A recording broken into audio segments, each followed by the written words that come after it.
आज हम डीएसपी के रूप में, मतलब पुलिस उपाधीक्षक, डिप्टी सुपरिटेंडेंट ऑफ पुलिस, जिसके बाद अगला एसपी में यानी सुपरिटेंडेंट ऑफ पुलिस में प्रमोशन होता है, तो उसी पद के बारे में, डीएसपी के बारे में हम बात करेंगे। तो विस्तार से देखेंगे कि डीएसपी बनने के लिए क्या क्या ज़रूरी है। मैं खास करके झारखंड के संदर्भ में बात कर रहा हूँ, लेकिन ये लगभग हर राज्यों में बहुत ही कम फर्क के साथ स्थिति यही है। इसमें कोई बहुत ज़्यादा फर्क नहीं है या फर्क ही नहीं है। तो चलिए हम देखते हैं कि क्या क्या डीएसपी के लिए ज़रूरी है। तो सबसे पहले हम देखते हैं कि जो झारखंड के लिए पदों का विवरण देखिए। पुलिस उपाधीक्षक के लिए जो अभी आने वाला है अगला एग्ज़ाम में, इस बात की पूर्ण संभावना है कि कुल 40 पद रहेंगे या इससे ज़्यादा होगा। उसमें 20 जो है जनरल के लिए है, एसटी के लिए 10 है, एससी के लिए 4 है और ओबीसी के लिए 2 है और 1 है ईबीसी के लिए। ठीक है, या फिर वो ओबीसी के 2 कैटेगरी में ये विभाजित किया गया है। ठीक है, तो जैसे ही आएगा उसके बारे में मैं आपको सूचना दे दूंगा। अब अगला देखते हैं वेतनमान। देखिए, डीएसपी के वेतनमान के लिए मैं इस इंडेक्स को अभी नहीं समझाऊंगा, इसके लिए बिल्कुल अलग स्टैटिक्स है। बस आप इतना जान लीजिए कि डीएसपी के रूप में यदि अभी आप ज्वाइन करते हैं तो आपको जो शुरुआती वेतन ऑलमोस्ट 50,000 के आसपास होगा, जो शुरुआती वेतन आपको मिलेगा। तो बस इतना ही जानिए। अब तीसरा देखते हैं शैक्षणिक योग्यता।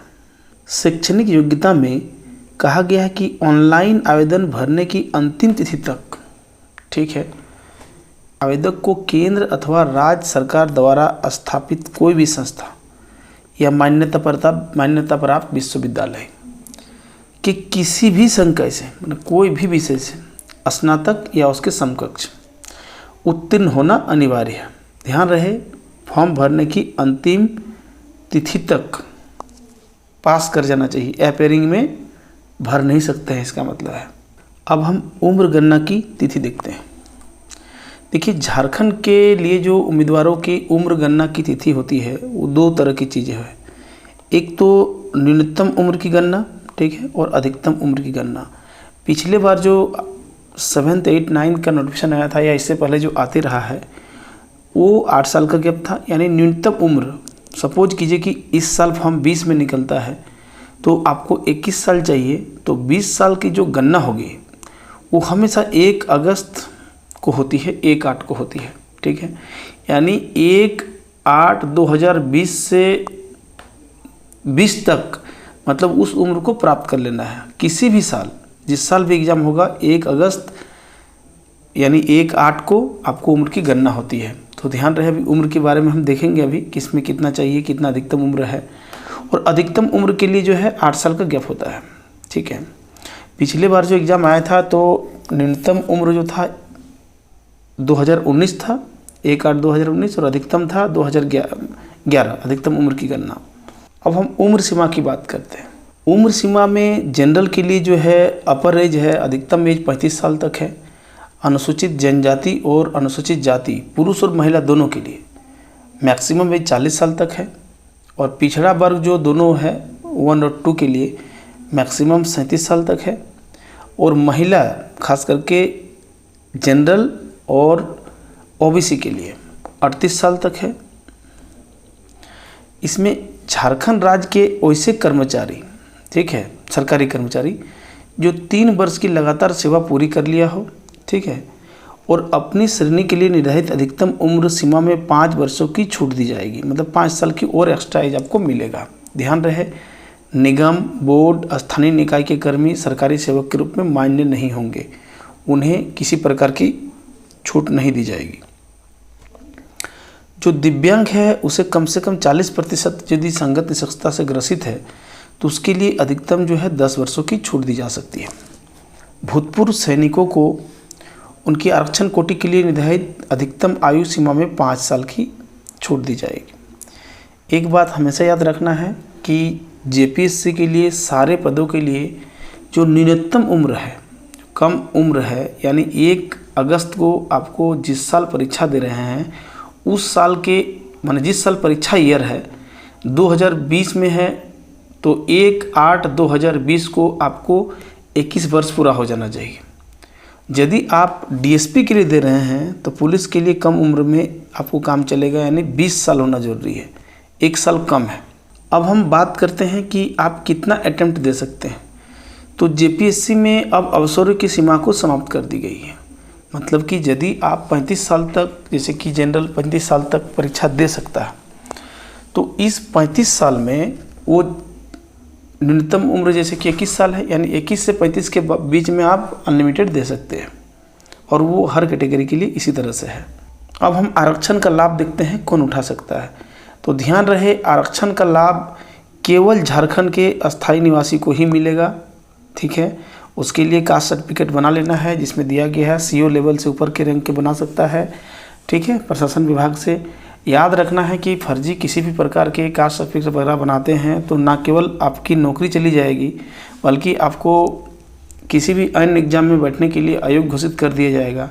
साथ ही आप पर आपराधिक मुकदमा भी दर्ज किया जा सकता है, पूरा करियर बर्बाद हो जाएगा। इसीलिए केवल स्थानीय निवासी ही जो झारखंड के हैं वही आरक्षण के लिए दावा करें, अन्यथा बाहर के कोई भी राज्य के जो विद्यार्थी हैं वो इसमें भर सकता है। उसके लिए किसी प्रकार का कोई भी बंधन नहीं है, लेकिन वो सामान्य श्रेणी के रूप में अप्लाई कर सकता है। पूरे देश के विद्यार्थी जेपीएससी में अप्लाई कर सकता है किसी भी पद के लिए, बशर्ते कि उसकी कैटेगरी उस अपने राज्य में जो भी रहा हो। लेकिन झारखंड में जब वो देंगे तो वो सामान्य श्रेणी में गिने जाएंगे। अब हम पुलिस उपाधीक्षक जिला समादेष्टा पद के लिए आवश्यक शारीरिक योग्यता के बारे में देखते हैं। तो देखें, एक बात आपको बता दूं कि जो जनरल और पिछड़ा वर्ग के लिए है, ठीक है, उनके लिए पुरुष उम्मीदवारों की जो न्यूनतम लंबाई 165 सेंटीमीटर है, ठीक है, और एसटी और एससी के लिए पुरुष उम्मीदवारों की न्यूनतम जो लंबाई है 162 सेंटीमीटर है। जनरल और ओबीसी महिलाओं के लिए लंबाई 155 सेंटीमीटर है, एससी और एसटी के लिए 152 सेंटीमीटर है। ध्यान रहे कि जनरल और ओबीसी वर्ग के उम्मीदवारों के जो सीना है उनकी न्यूनतम माप बिना फुलाए 81 सेंटीमीटर होना चाहिए, ठीक है, और वो एससी एसटी के लिए बिना फुलाए 79 सेंटीमीटर होनी चाहिए, ठीक है, और ये महिलाओं के लिए उपयोगी नहीं है। अब हम चिकित्सीय जांच के बारे में देखते हैं। तो चिकित्सीय जांच जो है वो नियुक्ति हेतु उम्मीदवारों को शारीरिक एवं मानसिक रूप से, ठीक है ना, ध्यान रहे, शारीरिक मानसिक रूप से स्वस्थ होने की अनिवार्यता होगी, ठीक है। उन्हें सरकारी सेवक के रूप में अपने कर्तव्यों के निर्वहन हेतु आवश्यक शारीरिक एवं मानसिक स्वस्थता के मानदंड के अनुरूप होना होगा। उन्हें वैसे सभी चिकित्सीय जाँच में उत्तीर्ण होना होगा जो सरकार द्वारा अधिसूचित किया गया है, ठीक है। ध्यान रहे, अभी तक मैंने ना तो कभी सुना है और ना देखा है, ऑलमोस्ट ऐसा कोई दिक्कत नहीं है। आप स्वस्थ हैं तो कोई किसी प्रकार की कोई दिक्कत नहीं होगी, आप सब परीक्षा पास कर जाएंगे चिकित्सा का। लेकिन डीएसपी के लिए जो है, जो पुलिस उपाधीक्षक के लिए है, उनके लिए कुछ जांच के लिए एक क्राइटेरिया बनाया गया है। तो उसको आइए हम देखते हैं कि क्या क्या बातें हैं जिसको जानना आपको जरूरी है। पहला है कि शरीर में हड्डी और जोड़ों का कोई रोग नहीं होना चाहिए, ठीक है। उम्मीदवारों के संबंध में मानसिक विकृति या दौरा पड़ने की प्रवृत्ति नहीं होनी चाहिए। हृदय या रक्त वाहिकाओं के संबंध में कोई क्रियात्मक या आंगिक रोग नहीं होना चाहिए। जो ब्लड प्रेशर सामान्य होना चाहिए। किसी प्रकार की शारीरिक अपंगता नहीं होना चाहिए। उम्मीदवारों जो है क्लाव हैंड से ग्रसित ना हो। क्लाव हैंड का मतलब होता है कि किसी का मान लीजिए 2 अंगुली ही ना हो, या 2 अंगुली टेढ़ा हो गया हो, या वो उसको फंक्शन नहीं कर सकता, वो अंगुली को हाथ से ये हिला नहीं सकता है।